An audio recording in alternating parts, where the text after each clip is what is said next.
Welcome, guys. You're welcome to my YouTube channel. So today we'll be dealing on this issue: how to disable startup apps. So let's learn how to stop apps from loading after we go ahead to log into our PC, because it can cause our PC to lag and reduce the memory whatsoever.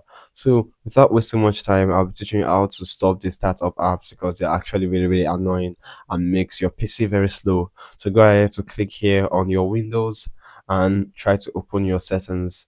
So without wasting time, like and subscribe to my YouTube channel, and let's get this done. So go ahead to click on your apps, and what you have to do is locate your startup. So you can see my startup right here and click on this. So you have to locate the particular app you want to stop. For example, whatever app you want to stop, and just toggle off it from this area. So which of the startup app is actually making your PC lag? For example, if it's Spotify and I want to click off Spotify, I just going to tap here on the off, and that's been done. You've solved your issue.